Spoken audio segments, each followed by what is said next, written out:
오늘은 경북 영주로 갑니다.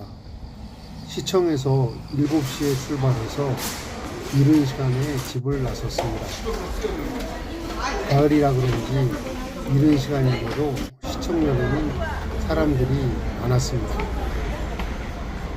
문자로 보내준 위치로 버스를 찾아갔습니다. 버스가 있는 곳을 쉽게 찾아갔습니다. 가이드 선생님이 버스 앞에서 좌석 안내를 해주었습니다. 3번 탔어요. 33번이요? 예. 예. 한 분이 10분쯤 늦게 와서 출발이 조금 늦어졌습니다. 출발하고 얼마 안 돼서 영주 상품권을 나누어 줬습니다. 영주에서 물건 사거나 밥 먹을 때 사용하면 유산이 되는 있고 그다음에 상품권입니다. 기록 유산이 있습니다. 의자에서 충전을 할 수 있어서 너무 좋았습니다. 잠깐 졸았는데 여주 휴게소에 도착했습니다. 여주 맛있는 휴게소라 이름이 특이했습니다. 잠깐 휴식을 취하고 버스는 목적지를 향해 달려갑니다. 오늘 조금 늦게 도착한 아주머니가 휴게소에서 비타 500을 사와서 나눠줬습니다. 살다 보면 누구나 경험할 수 있는 일인데 덕분에 잘 마셨습니다. 아주머니는 음료수를 나눠주고는 자리로 돌아갔습니다. 어제 늦게 자고 아침 일찍 일어나서 졸다 깨다를 반복하다 보니 목적지에 도착했습니다. 버스에서 내려 무섬 전통마을로 갔습니다. 무섬 마을로 들어서는 다리 양옆의 강 풍경이 아주 좋았습니다. 강가에 이렇게 넓게 펼쳐진 모래톱은 처음 봤습니다. 무섬 마을에서 인증 사진을 찍었습니다. 예, 반갑습니다. 그리고 관광 안내원의 이쪽으로 한번 안내를 바라보세요. 받았습니다. 우선 안내. 고택으로 들어갔습니다. 태우당 김락풍이 건축한 집이라고 합니다. 잘 보존된 고택은 전통 한옥의 멋을 볼 수 있어 좋았습니다. 안내원의 속도가 빠른 건지 내가 느린 건지 모르겠지만 몇 번 안내원을 쫓아가지 못하고 놓쳤습니다. 카페도 있었지만 시간이 촉박해서 들릴 여유는 없었습니다. 오래도록 전통 가옥들이 손상되지 않고 잘 보존되어 있어서 정말 너무나 좋았습니다. 마을이 넓어서 반도 채 못 돌아본 것 같습니다. 대충 마을을 둘러보고 외나무 다리로 갔습니다. 이곳에서 개는 한 마리도 못 봤는데 고양이는 여러 마리가 있었습니다. 넓은 모래톱 그 위에 외나무 다리를 건너는 건 아주 즐거운 경험입니다. 10월 초에는 외나무 다리 축제가 있다고 합니다. 그래서 모래 위에 작품을 만들고 있습니다. 외나무 다리는 처음에는 쉽게 걸어갔는데 중간 조금 넘어가서부터는 물살이 지나가는 걸 보게 되니까 중심 잡기가 너무 힘들었습니다.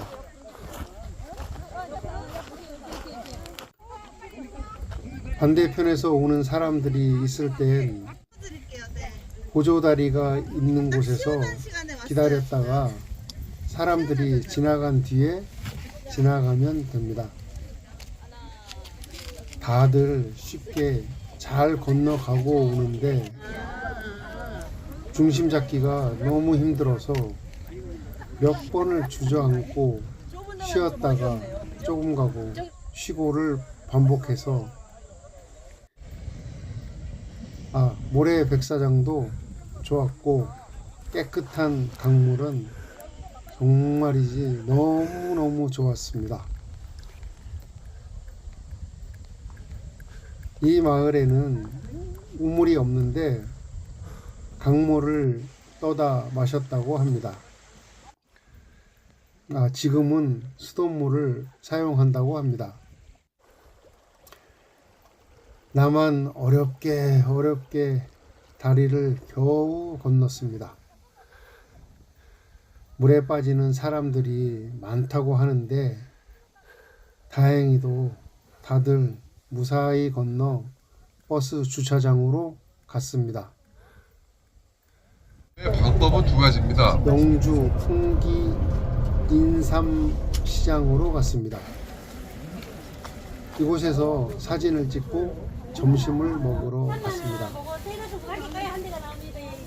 시장길을 지나 몇 군데 식당을 갔는데 다들 자리가 꽉 차서 시장 입구 쪽에 있는 풍기면옥이라는 식당으로 들어갔습니다. 시원한 물을 한 잔 마시고 갈비탕을 시켰습니다. 반찬이 나왔는데 깔끔한 게 맛있게 보였습니다. 큰 갈비뼈 하나와 큰 고기 한 덩어리가 들어가 있습니다. 가위로 우선 고기를 먹기 좋게 잘라냈습니다. 그리고는 갈비탕에 밥을 말았습니다. 고기는 부드러운 게 아주 맛있고 반찬은 정말 더 맛있었습니다. 반찬을 리필해서 먹고 공깃밥도 하나 더 추가해서 먹었습니다. 갈비탕 아주 오랜만에 맛있게 잘 먹었습니다. 10월 초에 인삼축제가 있다는 프랜카드가 곳곳에 걸려 있습니다. 시간이 조금 남아서 풍기역으로 갔습니다. 풍기역에서 서울까지 편도가 22,000원입니다. 시장 입구로 가서 사과를 10,000원어치 샀습니다. 그리고는 시간에 맞춰서 버스를 탔습니다. 버스는 오늘 여행의 최종 목적지인 부석사로 갑니다. 부석사 주차장에 도착했습니다. 세 번째 인증 사진을 찍고 부석사로 올라갑니다. 부석사로 올라가는 길은 가파르진 않지만 가는 길이 매우 길었습니다. 부석사 안내소를 지나 한참 올라가니 일주문이 보입니다.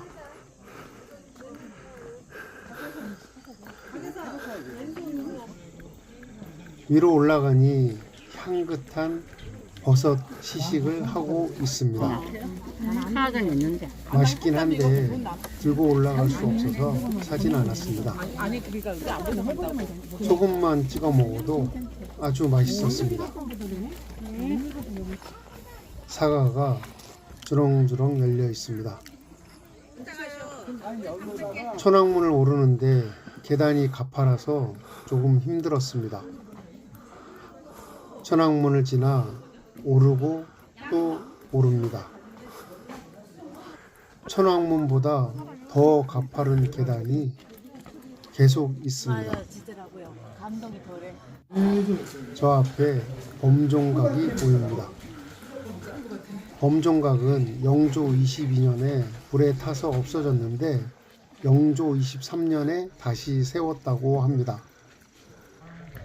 범종각 내부에 쇠종이 있다는 기록이 있지만 19세기 이후 범종의 소재는 알 길이 없다고 합니다.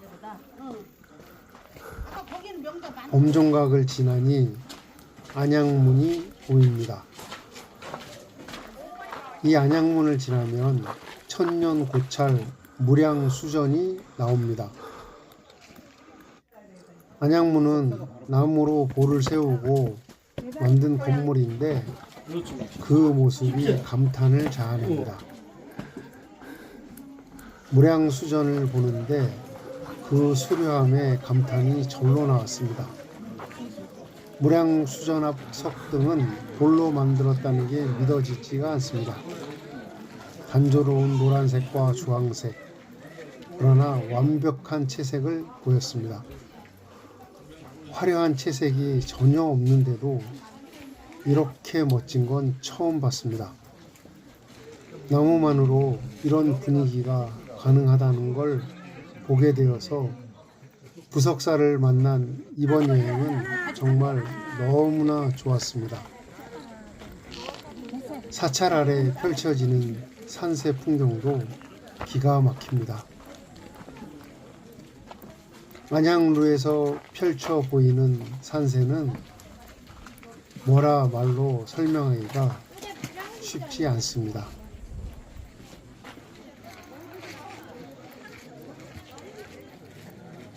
무량수전 앞 등 북복 17호입니다. 무량수전 북복 18호입니다.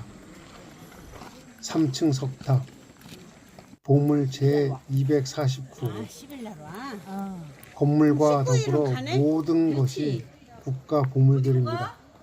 한국에선 13번째로 유네스코 세계문화유산에 등재되었습니다. 오늘은 시간에 쫓겨서 바로 내려가지만 꼭 다시 한번 여유 있게 보고 싶은 그런 곳입니다. 시간에 쫓겨 못 보고 놓친 것들이 너무 많아서 아쉬웠습니다. 목어와 북이 걸려 있는데 그 사이로 내려다 보이는 풍경 역시 정말 멋있습니다. 아래로 내려가 새로 지은 범종각을 둘러보았습니다. 종에 새겨진 그림과 문양은 마치 그려놓은 것처럼 섬세합니다. 종 위의 용은 살아있는 것처럼 자세를 잡고 있습니다. 자연과 이렇듯 자연스럽게 어우러져 있는 건축이 있다는 게 정말 놀랍기만 했습니다. 올라오면서 못 본 풍경들이 내려가면서 보입니다. 문을 나서면 펼쳐지는 자연의 풍경은 자연으로 동화되는 듯한 묘한 즐거움이 있습니다. 가을이 물들어가는 작은 단풍나무 한 그루가 가을을 얘기하고 있습니다. 천왕문을 옆으로 지나서 내려갔습니다. 이 길이 단풍이 들면 정말 멋있겠다는 생각이 들었습니다. 일주문을 나서니 바로 시간에 쫓겨 버스 정류장으로 갔습니다. 이제 하루 일정을 마치고 서울로 올라갑니다. 금왕휴게소에서 잠깐 쉬고 바로 올라갑니다. 풍경 있는 여행 2호차 부석사 무선마을 차를 탔습니다. 어두운 새벽에 나왔는데 컴컴한 밤이 되었습니다. 시청 가는 차가 너무 막힌다고 해서 교대에서 내렸습니다. 감사합니다.